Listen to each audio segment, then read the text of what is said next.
Praise the Lord. परमेश्वर को धन्यवाद देता हूँ। आप सब खुशी है, आनंद है। हर दिन आप लोग वचन देख रहा है और हर दिन सीख रहा होगा वचन, और परमेश्वर आपको आशीष देते रहेगा। आइए प्रियो, हम आधीन में रहना, एक दूसरे का आधीन में रहना, एक दूसरे का आधीन में रहना, इस वचन सीख रहा है। पहला, हम परमेश्वर का आधीन में रहे। दूसरा, अपने ऊपर जो राजा है, अधिकार है, वो लोग का आधीन में रहना। तीसरा बात अपन तीसरा वीडियो में देखा, बच्चे उसका माँ बाप का आधीन में रहना। चौथा वीडियो में हम देखे हैं पत्नी जो है उसका पति के आधीन में रहना। प्रियो, पांचवा भी वीडियो हम देखा है अपने अपने चर्च के जो लोग हैं उनके पास्टर, उनके अगुवाई के आधीन में रहना।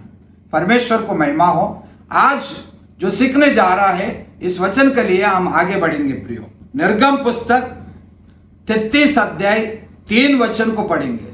33 अध्याय 3 वचन। तुम लोग उस देश को जाओ जिसमें दूध और मधु की धारा बहती है, परंतु तुम हठील हो, इस कारण मैं तुम्हारे बीच में होके न चलूंगा। ऐसा न हो कि मैं मार्ग में तुम्हारा अंत कर डालूं। परमेश्वर का वचन कहता है, इसमें लिखा है, इज़राइल लोगों से परमेश्वर कहता है तुम लोग जाओ कानान देश में, मैं तुम लोग का साथ नहीं आऊंगा। क्यों? तुम लोग हठीले लोग हैं। लिखा है, क्या लिखा? तुम लोग हठीले लोग हैं, अगर इसलिए मैं नहीं आ सकता हूं। मार्गों में मैं आप लोग को नष्ट ना करूं। प्रियो, मैं आपसे कहता हूं, कानान देश में वो लोग जाने के लिए मिस्री देश से निकलकर कानान देश में पहुंच गया खाली 2 ही व्यक्ति।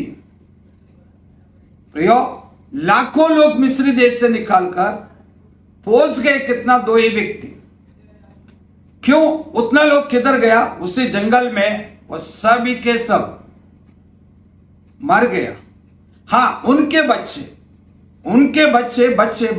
वो लोग पहुंच गया। जो मिस्री देश में था वो लोग नहीं, जो उनके बच्चे हैं वो पहुंच गए। परमेश्वर का वादा है, परमेश्वर का अगुवाई रहने से, परमेश्वर का आधीन में रहने से हमारा साथ प्रभु रहेगा। ये वचन का मतलब यही है। जीवन भर हम आधीन में रहने से, जीवन भर जिंदगी जीना है तो हम एक दूसरे का आधीन में रहने से, परमेश्वर का वादा को हम पूरा करने से परमेश्वर हमारा जीवन के साथ साथ चलेगा। जैसा इज़राइल लोगों के साथ, जैसा यहोशुआ, जैसा कालेब के साथ कानान देश तक चला, इज़राइल जो उनके लिए जो झुककर आधीन में होकर चला, उनके साथ परमेश्वर ने कानान देश तक चला, उनका जिंदगी भर उनके संग था, उनके साथ था। उसी प्रकार से हम एक दूसरे का आधीन में रहने से परमेश्वर हमारी जिंदगी भर हमारा साथ होकर चलेगा और हमारे सारे जीवन में सफल पूर्वक हो जाएगा।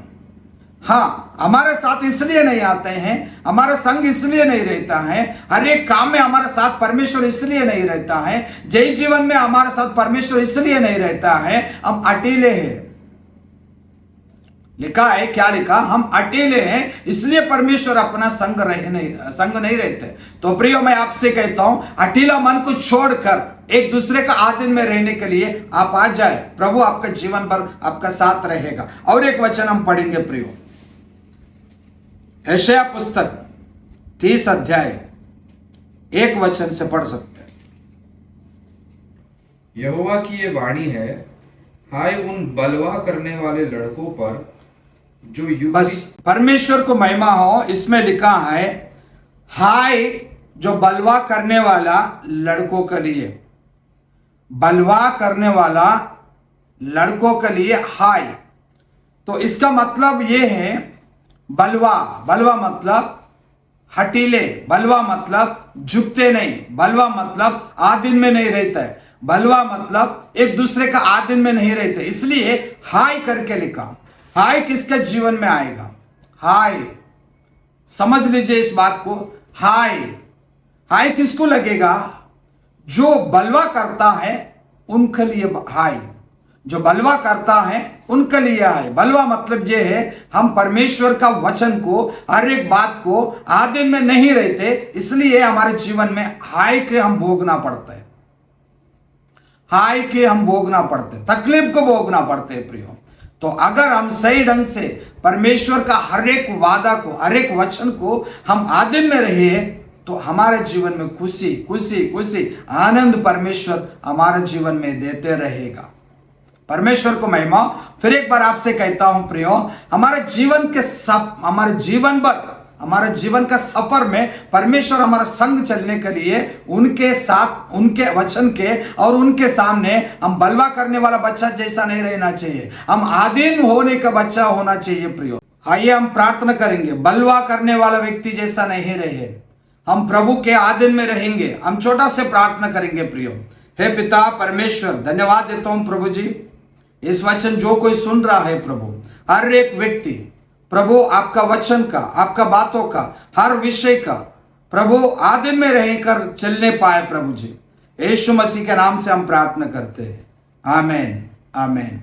Praise the Lord.